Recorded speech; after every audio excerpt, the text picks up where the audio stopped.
In Unit 5, if you remember, we talked a lot about linear equations.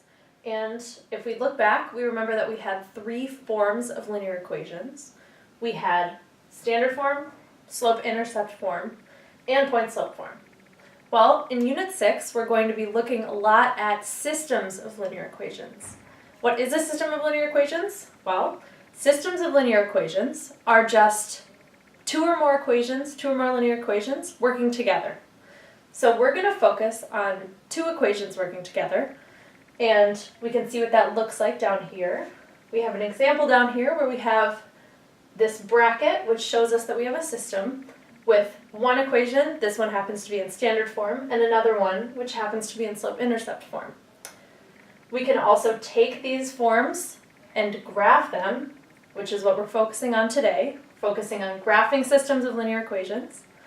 We can graph these two hypothetical lines and find their solution. And a solution for linear equations on a graph happens to be at their intersection point. So where those two lines intersect.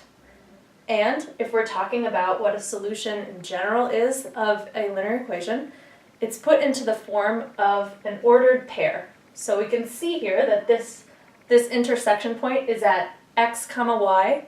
So our solution to this particular system of linear equations is going to be x comma y. All right, so just like we can have a solution with one ordered pair, there are also two other possibilities that we can have for solutions. We can have one solution, ordered pair.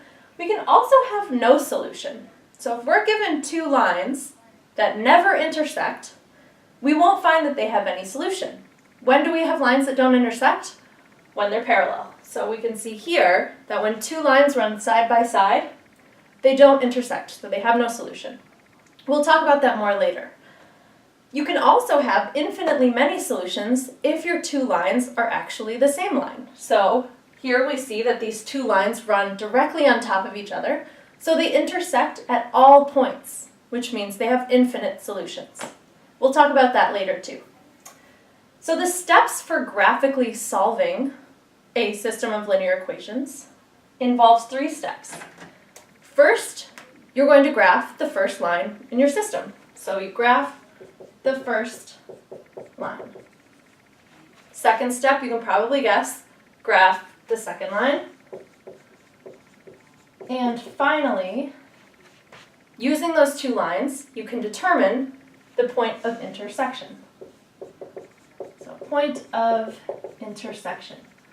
Keeping in mind that you may not have a point of intersection, but we'll get into that later. All right, let's go through some examples. So in this first example, we have two lines that happen to be in slope-intercept form. And if we remember our steps for solving systems of linear equations graphically, we are going to graph our first line first. So our first line is y equals 2x minus 2. And if we remember what slope-intercept form tells us, it tells us our slope and our intercept, our y-intercept that is. So our slope is going to be 2, so m equals 2. I like to make notes for myself on the side so that I know what line I'm graphing. So our slope is 2, and our y-intercept is negative 2. That minus 2 there tells us that. So our y-intercept equals negative 2. All right, we can make a graph of that. So we'll find y equals negative 2 on our graph first, which is down here. And then my slope is 2. So remember, slope is rise over run. So I'm going to rise 2 and run 1. So I'll rise 2, run 1. Rise 2, run 1. And keep going for a little bit until I have enough points to make a line with. And then I can connect those points, and I have my first line. All right, so let's move on to the second one. So then we graph our second line, which is y equals 1/2 x plus 1. And our slope here is 1/2, 1 over 2. And our y-intercept is positive 1. So I can find that y-intercept, 1. And here my slope is going to have me rise 1 and run 2. So I will rise 1, run 2, rise 1, run 2, somewhere over here, and keep going so that I can make my line. And then I can connect these points. I'm going to get something that looks like this. And then remember, our third step for graphically solving is to determine the point of intersection. So as we can see on this graph, the point of intersection happens, let's see here, at 2, 2. So our solution is 2, 2. Now you can check that. You can check to make sure you're right by plugging in 2 and 2 into both of these equations and making sure that they come out with the right answer. So our left side should equal our right side. And I'll let you do that on your own if you want to see, but that is the correct answer, 2, 2. All right, let's move on to our second example. So we have two equations of lines. Our first one is in standard form, and if you remember, we can use standard form, which is ax plus by equals c, to determine our x and our y-intercepts. Remember, we determine our x-intercept by setting y equal to 0, so we'll do that first for our first line. So if we set y equal to 0 here, we're going to get, let's do it over here maybe, 3x plus 2 times 0 equals 6. And then 2 times 0 is 0, so I'm left with 3x equals 6. I divide by 3, and I get that x equals 2. So that means my x-intercept is 2, so I can find that on my graph right here.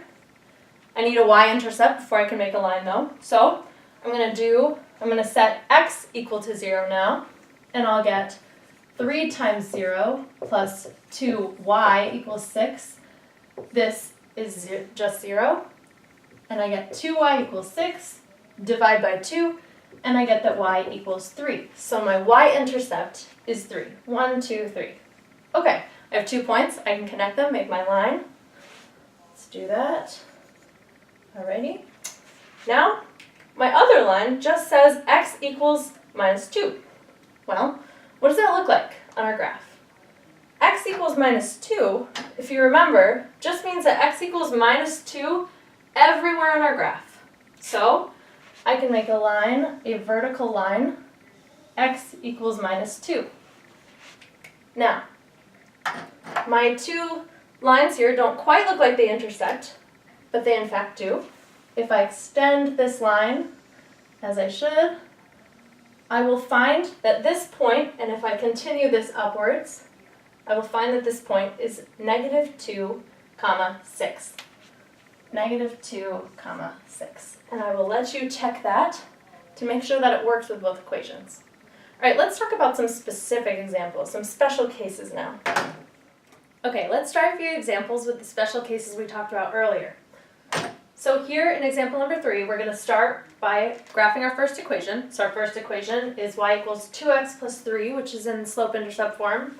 So we have a slope of 2. So our slope is 2. And our y-intercept is 3. So y-int 3, making notes for myself. So y-intercept is 3. I can find that on my graph. So that's right there.